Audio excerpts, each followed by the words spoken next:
The style of David Foster Wallace defies description in an age where the novel is constantly being threatened by the allure of technological advancement. He put it back on the map with his mammoth work, Infinite Jest.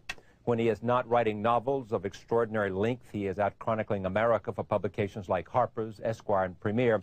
A supposedly fun thing I'll never do again is a collection of the pieces he has written on everything from the genius of David Lynch to tennis to the horrors of a cruise ship. I am pleased to have him back on this broadcast. Your dad's a professor of philosophy. Yeah. He was a protege of George Will's father, who also taught same school, same department, and considered him well, as an influence on his life. Dad's been at the University of Illinois since the early 60s, and when Dad first came, Fred Will, who's now, I think, in his 70s, was, you know, maybe in his 40s or 50s, and was a guy of major stature.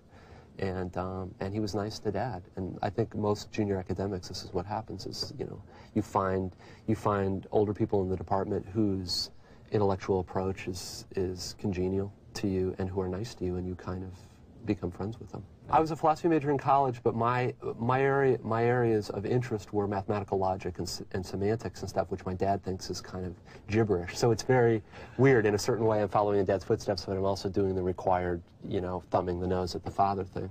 And the stuff that I was doing was really more math than it was philosophy. And I don't know whether I would have taught. If you're good enough at that, they just kind of put you in a think tank and let you write on yellow paper. There's a thing at Princeton where they've hired, they're supposedly professors, they don't teach any classes, they just sit and devise proofs. But I don't think everybody should have to teach, do you? I heartily agree with you. Yeah. I mean, I would hope we're getting away from that sort of, and then likewise you hope that you can get away from this notion of publish or perish, too. Yeah, oh boy, don't even get me started on teaching. Teaching, you learn an enormous amount. The cliche turns out to be true. The teacher learns a lot more than the students. You do for about 2 or 3 years, and then the curve falls off sharply. And most of the older teachers that I know, except for a very few geniuses, are extremely bored with teaching and are not very interested in their students, and they're going through the motions and the students are going through the motions. And there's a weird schizophrenia about higher education, because people are hired to teach, and to teach college students who are preparing to enter the field themselves, yet on the other hand, very often they're judged and given or denied tenure based on their own work. And I think administrators believe that the two are compatible. They're really not. They're entirely different. And the more time and energy spent on teaching, which is extraordinarily hard to do well, the less time spent sort of on your own work. I'm in a good position because I was hired. I mean, I didn't have much teaching experience. I was hired because, you know, I write a lot and publish stuff, and that's really all they care about. And I hadn't had much teaching experience, and so you learn a lot right at the beginning. But I'm coming up on, this is my 4th year, and I'm already So you've kind of burned out and bottomed out and plateaued. So all you students. I think I think I've developed an aesthetic, or I've developed a position, and I find myself saying this year the same thing I said last year, and it's a little bit horrifying. I got very lucky and got a grant, so I can take next year off as an unpaid leave, and I don't really have to confront the decision. And so what will you do with that year? I will, if past experience holds true, I will probably write an hour a day and spend 8 hours a day biting my knuckle and worrying about not writing. Worrying about not writing? Yeah. Not worrying about what to write? Right. Yeah. Worrying about not writing. Concatenation. Yeah. Respect means a lot to you. Sort of a sense that I'm taken seriously and respected for my work. You can read this in my face? Yeah. I can read it in terms of what's been written about you and what you've said. Show me somebody who doesn't like to be respected. I guess there's a certain amount of ambivalence about, say, the reception that Infinite Jest got, because, you know, every writer dreams of having a lot of attention. You bet. But the fact of the matter is, this is a long, difficult book, and a lot of the attention began coming at a time when, I mean, I can do elementary arithmetic. A lot of people hadn't had time to read the book yet. So the stuff about me, or interesting rumors that develop about the book, and all that stuff getting attention, I found that, I didn't like that very much, just because I wanted people to read the book. I'm sorry that I'm essentially stuttering. No, you're doing just fine. So other than that, I mean, I don't think I'm more hungry for respect than the average person. Let me talk about this book, a supposedly fun thing I'll never do again, which is one of the pieces in here. I want to talk about David Lynch, who, after I read your piece in Esquire, was it Esquire? No, Premier. Premier. I interviewed David Lynch. You never got to interview David Lynch. Well, I said from the outset, this is the reason they let me on the set of all the other journalists, is I was the only one who said he did not, in fact, want to interview David Lynch. Why did you want to go observe David Lynch? I found, you mean why did I not want to interview him, or no, why did well, why was David Lynch interesting to you as the subject of a magazine piece? For me, the number of film directors who get national distribution in this country who are truly interesting as artists is very, very small, and Lynch was one of them for me. I've been interested in Lynch's films for a long time, and actually in grad school, I think there's a thing about this in the essay. Blue Velvet came at a time for me when I really needed to see it, and it helped me a lot in my own work. And then after that, I went and found Eraserhead and have sort of followed this guy's career, and I find him instructive and useful to think about, for whatever that's worth. Did you like the movie Lost Highway? I have not seen the movie Lost Highway. I've seen the rough cut of Lost Highway, or scenes. They let me go in and sit in what I believe to be David Lynch's personal editing chair, so and look at on the little monitor and see, which was the thrill of my life. But I've been on this tour, and even though I'm in big cities, I have not yet gotten to see it, and I'm kind of terrified because there's a big part of the essay that talks about what the movie's about, and if indeed the movie is nothing like that, I'm going to look. Yeah. When he was here, I asked him about what was Lynchian. And I took that right out of your piece. And I'm sure he just looked at you and blinked very slowly. Well, he didn't have a great answer, because I don't think he thinks that way. He obviously doesn't think that way. There's a part in the essay that kind of does this academic, let's unpack the idea of Lynchian, and what Lynchian means is something about the unbelievably grotesque existing in a kind of union with the unbelievably banal, and then it gives a series of scenarios about what is and isn't Lynchian. Jeffrey Dahmer was borderline Lynchian. Borderline? Well, the refrigerator. And actually what was Lynchian was having the actual food products next to the disembodied bits of the corpse. I guess the big one is, a regular domestic murder is not Lynchian, but if the man, if the police come to the scene and see the man standing over the body, and the woman, let's see, the woman's 50s bouffant is undisturbed, and the man and the cops have this conversation about the fact that the man killed the woman because she persistently refused to buy, say, for instance, Jif peanut butter rather than Skippy, and how very, very important that is. And if the cops found themselves somehow agreeing that there were major differences between the brands, and that a wife who didn't recognize those differences was deficient in her wifely duties, that would be Lynchian. This weird confluence of very dark, surreal, violent stuff and absolute, almost Norman Rockwell, banal American stuff, which is terrain he's been working for quite a while. I mean, at least since Blue Velvet. You think the failure of Dune was good for his career? Because it made him understand a system that he didn't want to be part of. What happened to Lynch with Dune, and now I'm getting a lot of this from my research, which was published stuff. It's not like, Mr. Lynch and I had coffee and he told me this stuff. But Lynch's career for a while had a kind of Richard Rodriguez arc to it. Eraserhead, like El Mariachi, this enormously cool independent film, and it attracts the attention of people with money. The first one is Mel Brooks, and Brooks hires him to do The Elephant Man. And The Elephant Man is a fantastic film, and its lighting and atmospherics, nothing else. So anyway, because of that, Dino De Laurentiis hires him to do Dune, and now Dune at the time is equivalent to what like Twister or The Rock would be now. It's this enormous. This is a product, and there's all this money at stake. And Dune itself, the novel, I don't know if people read it anymore, but it's a tremendously complicated science fiction novel. Anyway, so you don't need an hour-long narrative of this, but Lynch does the thing and doesn't do it all that well, but what really happens is the money men come in and they cut, like, I think 35 minutes out of the movie, and it renders the movie incoherent. I mean, literally incoherent. And it was a huge flop, and I think Lynch ate the flop and decided that what he wanted to do is he wanted to, rule over small films rather than serve large corporate ones. I mean, he was really one of the first. We see a lot of them now, the Cinemax and Fine Line directors, these kind of independents who are doing stuff a little out of the mainstream but still getting national distribution. As far as I can tell, Lynch really pioneered that ground. He was really the first one to be doing small, eccentric films that got a very wide release, with Blue Velvet being the best example. And this may be entirely false. I mean, I'm not a film scholar. But you like movies. I do like movies. A lot. Front row. Yeah. Okay, me too. English Patient. You're seriously asking me for my view on English Patient? I thought English Patient was an extremely well-done, slick commercial movie. I thought it was beautifully lit. I thought, you know, the desert looks like a body. It was David Leanian for you. I thought it was like David Lean's Lawrence of Arabia in some ways.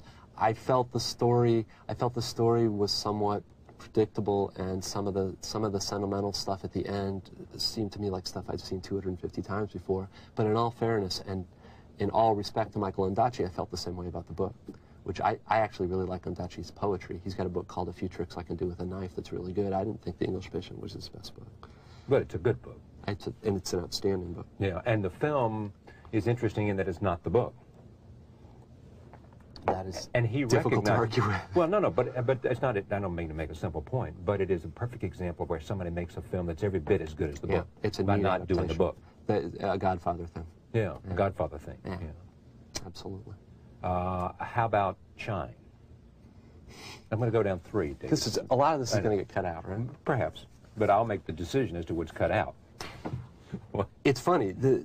I mean, I'm totally intimidated. I'm sitting next to the guy in the green room, and you know, not saying a word. Then the minute he leaves, I start haranguing his publicist. The thing that interested me about Shine was, I thought, I mean, besides being a manual for how to build a mentally ill child, I mean, all the early adult stuff, I thought it was absolutely incredible up until the end. And then I just thought, the causes of the dysfunction and the symptoms of the dysfunction are unpacked with such complexity and such care. And the ending, charming though Lynn Redgrave is, just the move from the time he becomes a hit in the bar to the time Lynn Redgrave meets him to the time she consults an astrology chart to marry him, to, you know, his very moving Mr. Holland's Opus-like performance at the end. It's terrific, but it happens at about 10 times the speed that all the other stuff did. So the thing I was asking the publicist is, did the money guys or the studio guys make him rap the ending? And they said no. They got a little bristly. They got a little bristly, and I am not trying to bust on Shine, which I know you're not. But I mean, what we're trying to do here is just understand you by talking about things other than your work, and we'll come back to. Unfortunately, most of the things that are leaving my mouth seem to be mean. What? Most of the things that are leaving my mouth seem to be mean. Well, we'll get to that. Okay. Now, why wouldn't you talk to Scott Hicks in the green room? Because what? Well, I mean, you're a big deal writer. Well, I don't know. I think of myself as the schmuck in the green room. Well, you may be the schmuck in the green room too, but you know. Well, but why would you turn to him? I mean, did you have no curiosity to turn to him and ask the filmmaker the question that you were curious about? I think if I had known him or he was my friend, I would have been comfortable just doing it out of... I think part of it is going to readings. You do a reading at a bookstore, and then afterwards there's usually a Q&A, which it's very difficult to get out of. I've tried all kinds of things. And many of the questions have this kind of belligerence about them. You know, did you think that this ending was weak? And part of you kind of goes, well, why don't you and I go have supper and we'll talk about this? You don't just come at somebody with a question like that. What I was trying to do is, I don't know anything about filmmaking from the perspective of making a film. What I know is watching them as a movie fan. And Pauline Kael is sort of my idol this way. She was the fan. She was the consumer, and her authority came from that. I felt as if the ending of Shine had been mucked with, either to get the time down, or the guys said, you know, the producer said, this is kind of, we need a more upbeat ending. And I was curious to know whether that was true. And it turns out no. It turns out Hicks, apparently the story got really happy really fast in real life, and that's the way it happened. Can you imagine yourself writing a screenplay? Have you tried? No, I haven't tried. I've talked a couple times. My best friend writes mysteries, and he and I have talked about doing a screenplay. I think I would have a very difficult time writing something that is product that other people would mess with. And the amount of money that's at stake in movies, and the amount of the dispersal of responsibility for the thing, I mean, the director, the actors, the producer, in order to do, writing is very difficult for me, and it takes a lot of time and energy, and once I've done it, it's my thing. I can't imagine putting in the time and energy to do a good screenplay. I mean, something like what David Webb Peoples can do. He's a screenwriter, I think, is really, really superb. What's he written? He's written Blade Runner, and he wrote Unforgiven, the Clint Eastwood Western. Did you like it? I thought Unforgiven? Yeah. I thought Unforgiven is the first really smart Western since, I don't know, early Peckinpah. I did too. Like I loved it. What's interesting is I don't know a single female who likes the film. It's very odd. I've talked to all these people about Unforgiven. It's interesting and to I say think that. females think Western, it stinks. And if you can get them to watch it, it's not a Western at all. I mean, it's a moral drama. It's, you know, it's Henry James, basically. But it's very odd. My girlfriend and I, Amanda, hates the film. And it's the one film that I just have a wider difference with her than any other film that we've seen together. If I were going to try to do something, I'd want to do something like that. But that was also an enormous success story, luck story. David Webb Peoples, a reclusive, weird screenwriter, I don't know much about him. This script had been shopped around for years, and finally Clint Eastwood bought it. And Clint Eastwood's got enough juice to go, okay, I'll star in it, so they'll make it. This was a weird Western. This is very cerebral for a Western. And I think the only way that it could have got made was if a star director was willing to do it. And the thing about it is, I think for every script like that that gets made, there've got to be hundreds of these really intelligent, cool scripts. Absolutely. There's not somebody that comes along who has the power to get it made. Right. Or else it gets worked on by the rewrite guys, and John Gregory Dunn's got that whole book, Monster about, they're working on the Jessica Savage story, which became, what was it, Up Close and Personal, which was a film so bad it doesn't even have charm. Some things are so bad that they're enjoyable. This was worse than that. It was. How about writing essays? I did an interview the other night, not on television, but with Alfred Kazin. I mean, the kind of thing that he does, did that appeal to you in a sense? I think of myself as a fiction writer, and I'm not even a particularly experienced fiction writer. So a lot of the essays in this book, if there's a shtick, the shtick is, oh gosh, look at me, not a journalist who's been sent to do all these journalistic things. Yeah, but I mean, as some critic wrote about you, you have two things that most journalists wish they had. One is you have a great memory for the phrase, the delivered phrase, the defining phrase. Yeah. And you also have a great power of observation for the moment. Yeah. You'd agree with that? I would agree with that, and the things in this book that most people like are the sensuous or experiential essays, which is basically an enormous eyeball floating around something, reporting what he sees. When you're talking about Kazin, you're talking about something different, which is, the art essay, the belletristic essay. I think there are one, maybe a couple like that in there, but I have this problem of thinking that I haven't made myself clear, or that the argument hasn't been sufficiently hammered home, so I will make the same point 5, 6, 7 times. And I did the E Unibus Plurum thing in there is an argumentative essay that I did 6 or 7 years ago, and I just gave up after that, because it seems as if to make the argument truly persuasive requires 500, 600 pages, and nobody wants to read it. Well, talking about style, what are the footnotes about? I mean, is that just simply... In Infinite Jest, the endnotes are very intentional, and they're in there for certain structural reasons, and blah, you hear about it. It's sort of embarrassing to read this book. You can almost chart when the essays were written, because the first couple don't have any, but the footnotes get very, very addictive. I mean, it's almost like having a second voice in your head. But where does it come from? I mean, I'm now on page 981 of Infinite Jest, and the footnotes notes and errata run to page, you may know the answer to this, but there are 200... yes, but the reader doesn't experience them that way, because the endnote tags are in the text. 304 footnotes, sir. There are quite a few. Some of them are very short. Some of them are only one line long. It is a way... see, this is what? Well, I'm just going to look pretentious talking about this. Quit worrying about how you're going to look and just be. I've got news for you. Coming on a television show stimulates your what am I going to look like gland like no other experience. You may now be such a veteran that you're like, you don't notice it anymore. You confront your own vanity when you think about going on TV. So no apologies, but just that's an explanation. The footnotes, there's a way that it seems to me that reality is fractured right now, at least the reality that I live in. The difficulty about writing about that reality is that text is very linear and it's very unified. And I, anyway, am constantly on the lookout for ways to fracture the text that aren't totally disoriented. I mean, you can take the lines and jumble them up, and that's nicely fractured, but nobody's going to read it, right? So there's got to be some interplay between how difficult you make it for the reader and how seductive it is for the reader, so the reader's willing to do it. The endnotes were, for me, a useful compromise, although there were a lot more when I delivered the manuscript. And one of the things that the editor did for me was had me pare the endnotes down to really the absolutely essential. Who's your editor? His name is Michael Peach, spelled P-I-E-T-S-C-H, not like the fruit. senior editor at Little Brown, and a fine individual. What did it do to you? Newsweek, truly remarkable. What weird fun Infinite Jest is to read. The New York Times, uproarious. It shows off Wallace as one of the big talents of his generation, a writer of virtuistic talents who can seemingly do anything. That's the way I feel about you. I mean, I'm a little bit, I mean, I hear a brain at work there. Sort of, where do you want it to go? What is it? I think not exploding would be a nice start.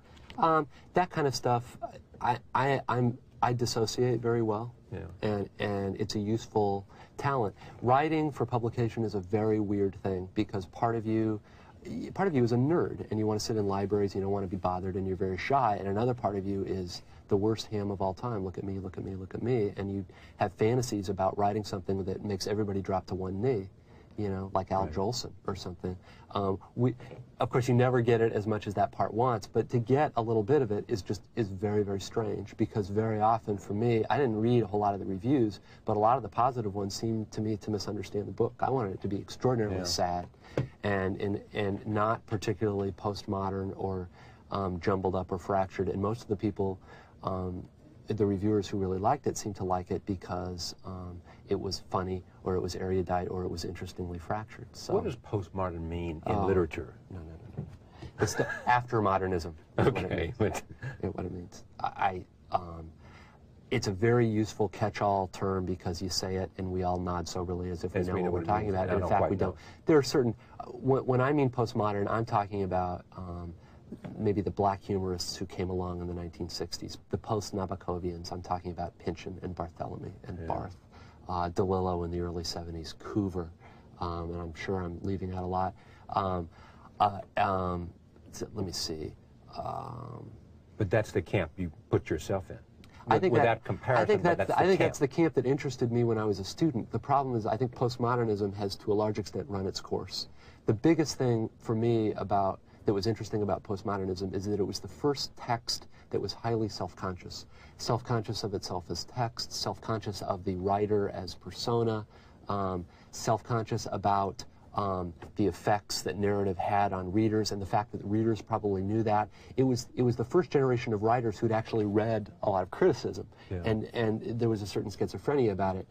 It was very useful, it seems to me, because the culture, this was a real beaker of acid in the face of the culture. The culture at the time this came out, this was before, you know, the Youth Rebellion in the 60s, was very staid and very conservative and very Alfred Kazanish. And the problem, though, is that a lot of the shticks of postmodernism, irony, cynicism, irreverence, are now part of whatever it is that's enervating in the culture itself, right? Burger King now sells hamburgers with "you got to break the rules," right? So I don't really consider myself a postmodernist. I don't consider myself much of anything, but I do know that that's the tradition that excited me when I was starting to write. Paul... Is that anything like an answer to the question? It is. I mean, Paul Cézanne, the painter, always felt that he had to, I mean, up until the end of his life, until he created the Bathers in, like, 1907, always felt like he had to create a big painting, both in terms of size, but in terms of a great piece of work. You know, do you think about that? Well, see, it's different. A book is a different kind of object than a painting. A painting, however big it is taken in all at once. Size is an entirely different component of it. For a book, a big book means the reader is going to have to spend a long time reading it, which means your burden of proof goes up, right? Big books are more challenging. They're more intimidating. So, you know, if you're talking about Infinite Jest, I have a problem with length, and it's one reason why I'm grateful to have found a really good editor. Infinite Jest did not start out to be this long. It started out to be a fractured multiple narrative with a number of main characters, and it became, perhaps I was just in denial that this was going to require great length. At a certain point, it became clear that it was going to be very long. Feminists are always saying this. So feminists are saying white males have, okay, I'm going to sit down and write this enormous book and impose my phallus on the consciousness of the world. And you say? If that was going on, it was going on at a level of awareness I do not want to have access to. Do you still play tennis? I do play tennis. I no longer play competitively. You played as a junior. And you were competitive and good. I was good. I was not even very good. I was between good and very good. I was good on a regional level.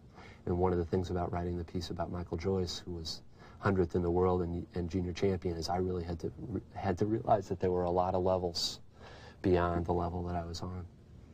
That essay for me, which I know you haven't asked me about and now I'm talking about, is ended up, it's very weird, and I'm surprised Esquire even bought it. It ended up being way more autobiographical than it did. It was supposed to start as a profile this time. But it was about you. Yeah, unfortunately, a lot of these I think end up being. I think so too. As a couple of reviewers have pointed out. Therefore, back to David Lynch. How is that about you? I'm trying to think of a way so that this will have anything to do with what we've talked about before. Imagine you're a hyper-educated avant-gardist in grad school learning to write. Right. Screen gets all fuzzy now as the viewer is invited to imagine this. Coming out of an avant-garde tradition, I get to this grad school, and the grad school turns out all the teachers are realists. They're not at all interested in postmodern avant-garde stuff. Now, there's an interesting delusion going on here. So they don't like my stuff. I believe that it's not because my stuff isn't good, but because they just don't happen to like this kind of aesthetic. In fact, known to them but unknown to me, the stuff was bad. It was indeed bad. So in the middle of all this, hating the teachers, but hating them for exactly the wrong reason, this was spring of 1986. I remember who I went to see the movie with. Blue Velvet comes out. Blue Velvet comes out. Blue Velvet is a type of surrealism. It may have debts. There's a debt to Hitchcock somewhere, but it is an entirely new and original kind of surrealism. It no more comes out of a previous tradition or the postmodern. It is completely David Lynch. And I don't know how well you or your viewers would remember the film, but there are some very odd. There's a moment when a guy named the Yellow Man is shot in an apartment, and then Jeffrey, the main character, runs to the apartment, and the guy's dead, but he's still standing there. There's no explanation, you know? He's just standing there, and it's almost classically French, Franco-philistically surreal, and yet it seems absolutely true and absolutely appropriate. And there was this. I know I'm taking a long time to answer your question. There was this way in which I all of a sudden realized that the point of being postmodern or being avant-garde or whatever wasn't to follow in a certain kind of tradition, that all that stuff is BS imposed by critics and camp followers afterwards, that what the really great artists do, and it sounds very trite to say it out loud, well, what the really great artists do is they're entirely themselves. They're entirely themselves. They've got their own vision, their own way of fracturing reality, and that if it's authentic and true, you will feel it in your nerve endings. And this is what Blue Velvet did for me. I'm not suggesting it would do it for any other viewer, but Lynch very much helped snap me out of a kind of adolescent delusion that I was in about what sort of avant-garde art could be. And it's very odd because film and books are very different media. But I remember going with 2 poets and 1 other student fiction writer to go see this, and then all of us going to the coffee shop afterwards and just, you know, slapping ourselves in the forehead. It was this truly epiphanic experience. Yeah, that's right. You feel the same thing when you see Lost Highway, too. I hope so. Because the same thing, and you walk out and you're saying, I have no idea. It just was an experience. And it was an experience inside of David Lynch's head. What's weird about Lynch, though, I didn't get any message. Did you see Wild at Heart? No. Yeah, I did see it. See, I don't think Wild at Heart is good at all.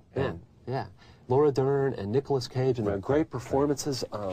With Willem Dafoe in there? Willem Dafoe is in that with black stumps for teeth. I mean, there's all kinds of, and it's set up exactly the same way, and yet it falls flat. There was some magic that Blue Velvet had, and I think it has to do with the hoary old concept of a well-developed central character who is Jeffrey, Kyle MacLachlan, whereas in Wild at Heart is a weird intertextual allusion to Fugitive Kind with Marlon Brando and this Italian actress. Yeah. And there's all these arch sort of, but there weren't really any characters in it. And so I don't know. The interesting thing about Lynch is it going to be absolutely great or is it going to be cringingly horrible? And I ended up really rooting for Lost Highway. Get ready for Robert Blake in this movie. I don't know whether you've seen this movie. But the movie does, fantastic. This movie does for Blake what Blue Velvet did for Dennis Hopper, who, if you remember, was in Oblivion before this movie. Yeah. And now, all of a sudden, you know, he could do Coke commercials if he wanted. I don't know whether to do that for Robert Blake, but you mean Dennis could. Yeah. Dennis could do Coke commercials, yeah. He could. I mean, but my memory of Robert Blake is, you know, That's the Name of That Tune on Beretta or something. And now, all of a sudden, they've got him made up like Max Schreck and Nosferatu. Way over time. Let me just ask one last question. You have gone through, in your personal life, you've kind of been to hell and back. Yes? Well, I don't think any more than most people my age. No, come on. Well, most of the people I know my age are people like me. I mean, do you look at that as simply sort of passing through the valley and coming out? I mean, come on. I think, you know, I mean, I think I I got some attention for some work that didn't really deserve it at an age when I had a hard time handling it. And it wasn't a whole lot of attention, but it seemed like a whole lot to, you know, a library weenie from the lower level of Frost Library in Amherst College. And I had a hard time with it. And I was lucky enough to have a really hard time with it at an age early enough so that there was something left in my life when it was over. Whatever that meant. If you wanted something like really exciting or sexy, there really isn't much. I just got really But were you, I mean, it was drugs and you were suicidal and the whole 9 yards, yes? Yeah. Here's why I'm embarrassed talking about it. I want to know why. Not because I'm personally ashamed of it, but because everybody talks about it. I mean, it sounds like... In other words, everybody talks about it for themselves, or everybody talks about you? No, it sounds like some kind of Hollywood thing to do. Oh, he's out of the rehab and back in action. No, I didn't say anything about rehab. You know, I said something about the course that took you from Amherst College to back to Illinois. I did some recreational drugs. I didn't have the stomach to drink very much, and I didn't have the nervous system to do anything very hard. Yeah, I did some drugs. I didn't do as many drugs as most of the people I know my age. What it turned out was I just don't have the nervous system to handle it. That wasn't the problem. The problem was I started out, I think, wanting to be a writer and wanting to get some attention, and I got it really quick. And by writing?